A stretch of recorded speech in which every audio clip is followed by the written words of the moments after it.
cuestión benéfica de las pandillas, hay que entenderlo como lo que es, hay que entenderlo como una estrategia para quedar mejor posicionados. Vamos a tener, después de esta crisis económica, vamos a tener pandillas más fortalecidas.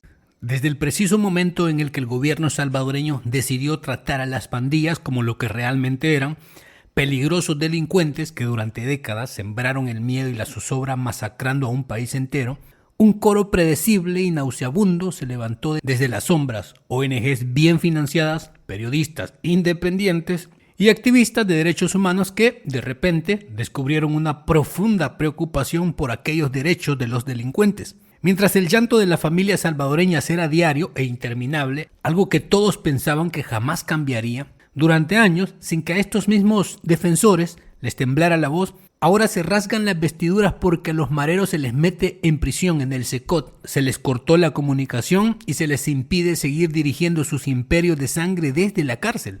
Y así es donde se abre el acto hipócrita donde los verdugos se convierten en víctimas y los que por fin protegen al pueblo son pintados internacionalmente como la nueva dictadura.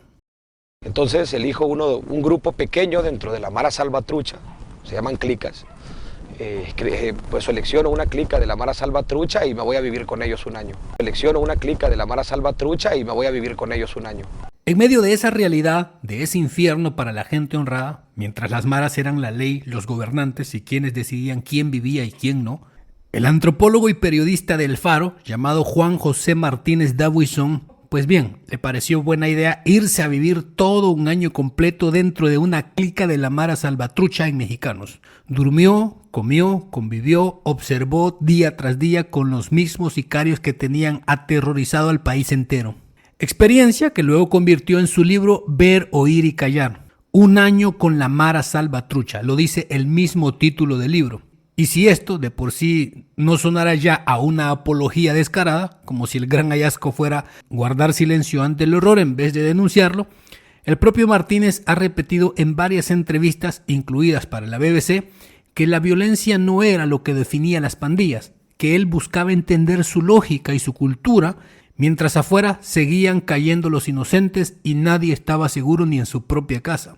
El no muy célebre periodista del Faro forma parte del coro que se rasga las vestiduras defendiendo aquellos derechos, el debido proceso de los pandilleros, cada vez que el gobierno los encierra, después de haber pasado 365 días codeándose voluntariamente con los verdugos que el pueblo salvadoreño ya no aguantaba ni un día más.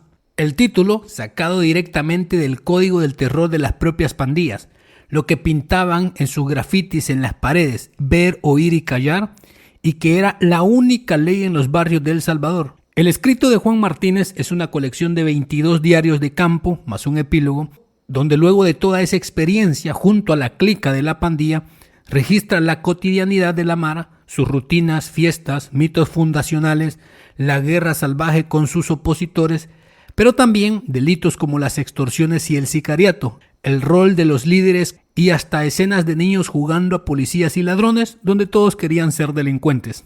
Lo más cínico de todo esto es que el propio Juan Martínez pasó un año entero metido con las pandillas, documentando con lujo de detalle exactamente lo que ahora finge no ver: la brutalidad salvaje de las pandillas, toda su actividad delincuencial, extorsiones, el reclutamiento de los muchachos por la fuerza y la total incapacidad o complicidad del Estado salvadoreño para controlarlos en aquellos años.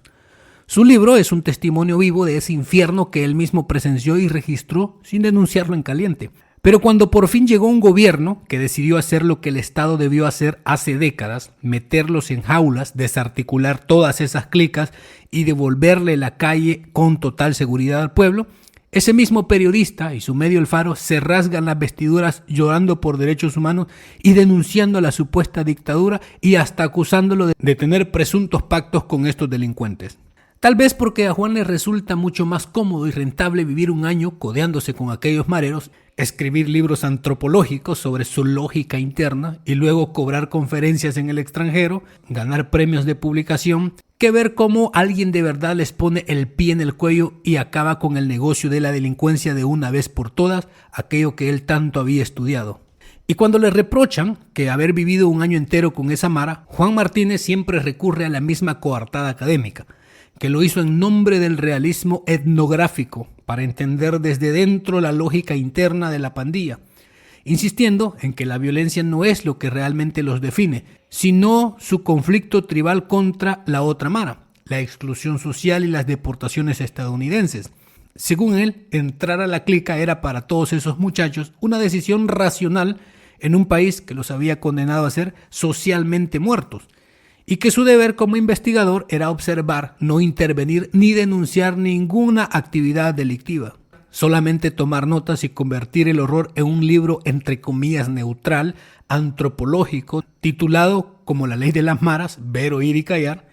Y esa supuesta neutralidad no es periodismo ni ciencia, es complicidad estética. Su objetivo era sacar provecho económico y académico del sufrimiento ajeno, y ahora que por fin alguien los trata como lo que son, sale a defender sus derechos. Porque entender a los monstruos daba prestigio y ventas, acabarlos de verdad les arruinaba el relato y el negocio. Pero lo más repugnante es que el propio Juan Martínez se autoproclamó en una entrevista internacional interlocutor legítimo de las pandillas.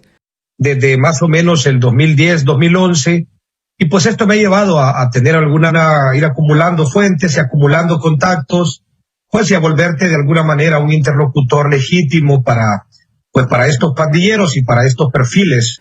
No solo convivió con esa clica, no solo documentó sus crímenes sin denunciarlos, también reconoció abiertamente que actuó como intermediario, como puente, como el tipo que mantenía contacto fluido con los líderes de la pandilla. Es decir, creció entre ellos una amistad al grado de ser interlocutor, es decir, que ellos mandaban mensaje por medio de su periodismo. Este trabajo, que evidentemente podría decirse que había cruzado la línea roja de la ética y lo profesional. Como él se autonombraba, era sencillo, un colaborador de las maras. Le servía de mensajero, de altavoz mediático, para ser sus entrevistadores exclusivos, y luego lo vendían como un periodismo inmersivo, como exclusiva, patético. Y como si eso no bastara, el mismo periodista del Faro soltó la joyita antropológica que todavía indigna a medio país cada vez que le escucha: que las pandillas cumplen un rol social desgraciadamente necesario en El Salvador. Y si se quitaran a las pandillas, habría una crisis social, porque cumplen una función social.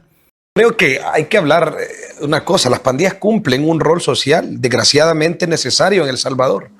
Llenan un hueco que no ha podido llenar el Estado. Y en esa medida se han vuelto en este momento, si quitas a las pandillas, desgraciadamente habría una crisis social. Cumplen una función macabra.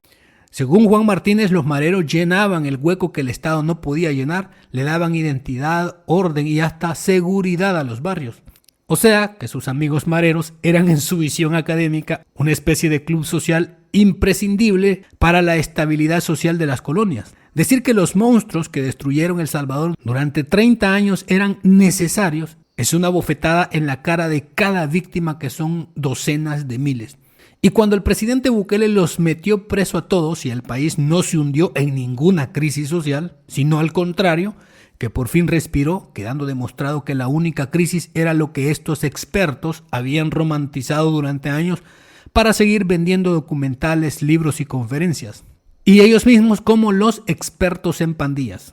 Pero antes de Juan, el periodista Cristian Poveda había hecho exactamente lo mismo que él. Se metió a vivir con los pandilleros en la Campanera, filmando toda su vida cotidiana para hacer su documental La Vida Loca. Poveda humanizó a aquellos monstruos, les dio pantalla y romanticismo antropológico, y los mismos mareros a los que tanto él decía que entendía, lo ejecutaron en septiembre del 2009, solo semanas después del estreno del documental. En cambio, Juan Martínez de El Faro vivió el año completito con ellos, salió ileso, contento y con su libro bajo el brazo. Se autoproclamó interlocutor de las maras y siguió manteniendo contactos y entrevistas fluidas con los peores delincuentes como sus mejores fuentes académicas, las favoritas de todas sus publicaciones. Uno terminó bajo tierra por confiar demasiado en los mareros, aquellos sujetos de estudio. El otro convirtió la inmersión en carrera, prestigio internacional, experto y en defensa pública de los derechos de los mismos verdugos. Y ahora que los pandilleros están encerrados en celdas de concreto, sin celulares, sin visitas, sin privilegios, Juan Martínez Dahuizón sale llorando por los derechos humanos, el debido proceso y un supuesto pacto, quizá porque ya no puede ir a vivir otro año más con ellos.